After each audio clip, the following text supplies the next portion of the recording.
Ram Ram. Video शुरू करने से पहले एक तुम्हें छोटी सी स्टोरी बताते हैं। भर्ती ग्राउंड में आज डर जो होता है उसको दूर करेंगे तुम्हारे, बिल्कुल टेंशन मत लेना। और आज हम सिर्फ बोलेंगे, सुने हो तुम, सिर्फ लिखेंगे कुछ नहीं, ठीक है? क्योंकि हम रोज समझाने चले आते हैं मास्टर की तरीके। देखो, भर्ती ग्राउंड में जो डर होता है वो एकदम नॉर्मल होता है। यहाँ तक कि अब हमने एक उनसे बात करी थी, क्या कहते हैं, आर्मी में है वो, कैंट में, यार कौन सी पोस्ट पे थी, पोस्ट हमें नहीं याद है, लेकिन स्टार जरूर लगे थे उनकी वर्दी में। आर्मी में थी, डॉक्टर थी वो, ठीक है, मैडम थी। इनको हमने ट्रेनिंग दी थी, ठीक है, आज से 2 साल पहले की बात है, 2 साल 2.5 साल हो गए। उनकी पोस्ट बढ़नी थी, उसके लिए उनके कुछ ड्रिल्स थे, उसके लिए उनको हमने ट्रेनिंग दी थी।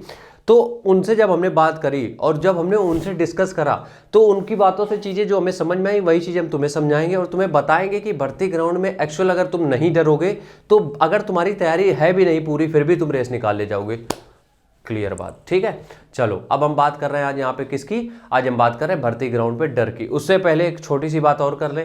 अगर तुम चाहते हो पर्सनली तुम्हारा डर निकालें, मतलब कि तुम्हारे साथ हम पर्सनली जुड़े रहें तुम्हारी जर्नी में पूरा, जब तक हो नहीं जाता, उसकी फीस भैया 600 रुपये है पर्सनल ट्रेनिंग के लिए और 1250 रुपये स्टेमिना बूस्टर के लिए जो हम बनाते हैं। उसको लेने के लिए सामने नंबर आ रहा है, इस पर पेमेंट कर देना, पेमेंट का स्क्रीनशॉट और कंप्लीट एड्रेस अपना सेंड कर देना, तो हम तुम्हारे घर पे व्यवस्थित तरीके से पहुंचा देंगे, ठीक है? हम बात कर रहे हैं भर्ती ग्राउंड पे डर की। देखो, सबसे पहली बात ये समझो कि जब तुम अभी तैयारी कर रहे हो, मान लो तुम्हारी भर्ती को अभी भी 2 महीना है, तो कोशिश ये करो कि हर इस चीज को दिमाग में डर में लेके चलो कि अगर नहीं हुआ तो।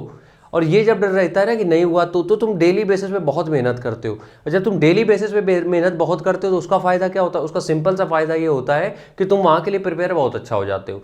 लेकिन जिस समय तुमने भर्ती में ग्राउंड में एंटर कर दिया, एक बार तुमने उस दहलीज लांग गए तुम ग्राउंड की, उस समय तुम्हारी बॉडी में डर नहीं दिखना चाहिए, तुम्हारे अंदर से डर खत्म हो जाना चाहिए कि अब तो आ ही गए, जो होगा देखा जाएगा। ये थॉट प्रोसेस होना चाहिए। क्यों? उसके पीछे रीजन है। देखो, जब तुम भर्ती ग्राउंड में जाते हो, ठीक है, उसके अंदर तुम जब गए तो कोशिश ये करो कि अपने आप को शांत रखो, क्योंकि क्या होता है वहां पे अगर तुम्हारी बॉडी में डर दिख गया तो तुम यकीन मानो तुम्हारे पैर भी रुक जाएंगे, क्योंकि दिमाग में थॉट चला जाता है कि यार मेरी तो तैयारी पूरी नहीं हुई, हम कैसे पूरा दौड़ पाएंगे। ये थॉट चला जाता है, आप चाहो ना चाहो वो थॉट जाता ही है, ठीक है? और जब वो थॉट जाएगा तो उसका नुकसान क्या होगा? उसका नुकसान सिंपल सा ये होगा कि तुम्हारे पैर रुकने लगेंगे, क्योंकि यहाँ से सिग्नल जाता है सब कुछ, ये ध्यान रखो।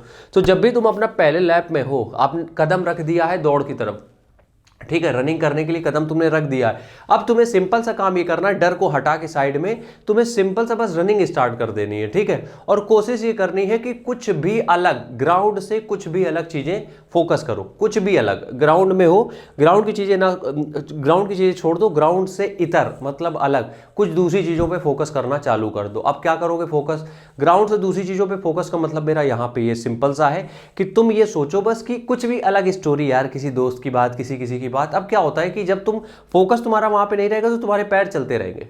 फोकस अगर तुम्हारा ग्राउंड पे नहीं तो तुम्हारे पैर चलते रहेंगे। उसका फायदा क्या होगा? उसका फायदा सिंपल सा यार ये होगा कि जब तुम्हारे पैर चलते रहेंगे ना तो उससे मतलब बेनिफिट ये मिलेगा कि तुम फिर जो दूरियां हैं वो कब कवर हो जाएंगी पता भी नहीं चलेगा।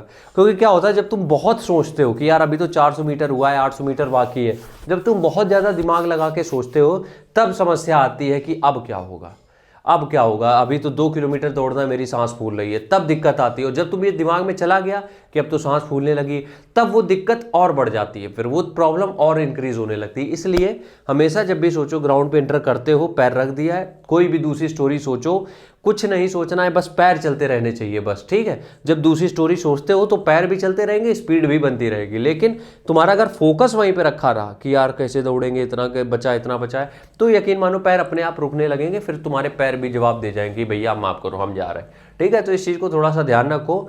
और बस यही कहेंगे, भर्ती ग्राउंड पे डर मत रखो। तुम्हारी रनिंग नहीं भी कंप्लीट हुई थी प्रैक्टिस के दौरान, कोई दिक्कत नहीं, ग्राउंड पे तुम निपटा दोगे। क्यों?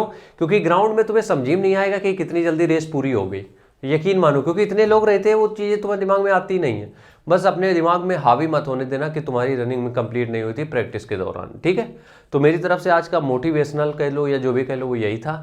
ध्यान रखो अपना। राम राम।